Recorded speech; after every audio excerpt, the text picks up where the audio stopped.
Let's take you live to Canberra now. The Treasurer Jim Chalmers is entering the Blue Room.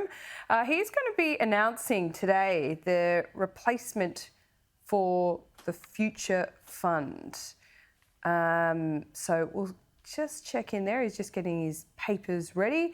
So that's the official announcement today. There will be plenty of questions about tax cuts, negative gearing, retirees tax et al. Today. Might even be asked about the tennis last night in Melbourne. Let's take you to the Blue Room. Everyone good to go? Okay. The government will be appointing Greg Combet as chair of the Future Fund Board of Guardians for a 5-year term. As you know, Greg Combet has extensive experience in investment and superannuation, as well as government and the climate and energy transformation in particular. Greg Combet is a person of extraordinary breadth and depth and character and experience, and he is the perfect appointment to take the Future Fund into the future. We are very pleased, Katie Gallagher and I, to make this appointment today after it went through the Cabinet last week. And what we've been able to do here is ensure that we can renew and refresh a really important economic institution with an appointment of this calibre. Greg will bring deep, diverse experience and fresh leadership to the Future Fund. He's been the chair of IFM Investors. He's served as a trustee of Australian Super. He's been the Minister for Climate Change and Energy, as you know. And he also served on the executive board of the National COVID-19 Coordination Commission, appointed by the previous government. Greg is currently the chair of the Net Zero Economy Agency, and we will work with the agency and obviously with Minister Bowen to recruit a new chair. We expect Greg will begin as the chair of the Future Fund around the middle of the year. He has more work to do at the Net Zero Economy Agency first before he joins the Future Fund board around the middle of the year. In the interim, the government has appointed Mary Reemst as acting chair of the Future Fund, and Mary will start in this position on the 4th of February 2024. The government has also appointed Nicola Wakefield-Evans and Rosemary Vilgan as part-time members of the board for 5-year terms.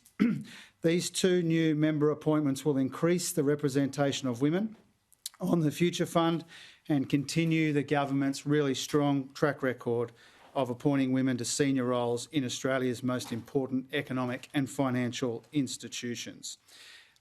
Rosemary has a strong background in investment and a broad range of experience in executive and non-executive roles. Rosemary will begin on the board in February.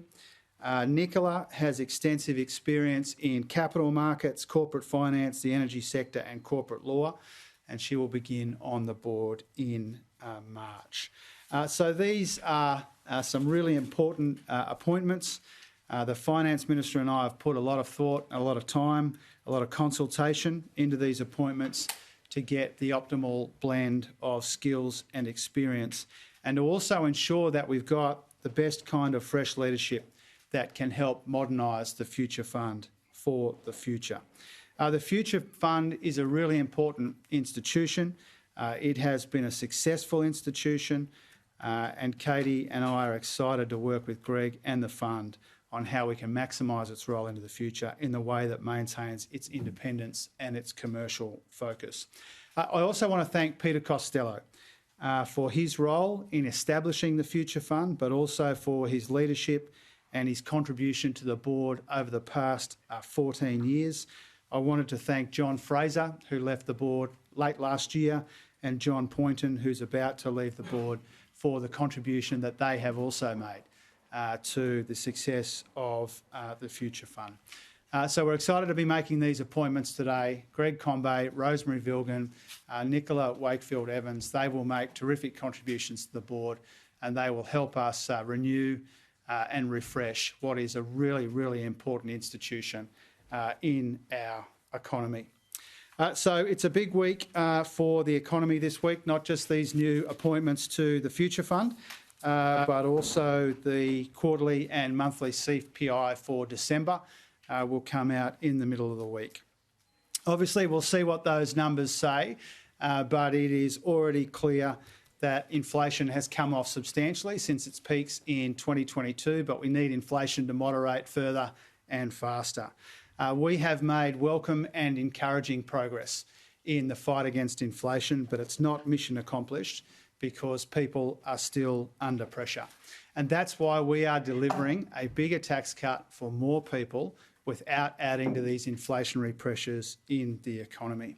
And what matters when it comes to these tax cuts that the Prime Minister announced towards the end of last week? What matters here isn't the political argy-bargy. What matters is the tangible benefits for Middle Australia. Everyone gets a tax cut, but there is a bigger tax cut for more people to help with the cost of living, and that's what matters here. I also wanted to make this point about bracket creep. There is more than one way to return bracket creep. Our plan is relief and reform. It's cost of living relief, and it's also important tax reform to improve and strengthen the tax system into the future. By dropping 2 rates and by lifting 2 thresholds, we are giving everyone a tax cut. We're delivering $359 billion worth of tax relief, and we are returning bracket creep where we can do the most good, which is Middle Australia. And so obviously our political opponents will stumble around looking for excuses to oppose bigger tax cuts for more people to help with the cost of living. Our job is to get to the right outcome, and that's what we've done here. Bigger tax cuts for more people. Everybody still gets a tax cut, but more help with the cost of living without adding to pressure on inflation.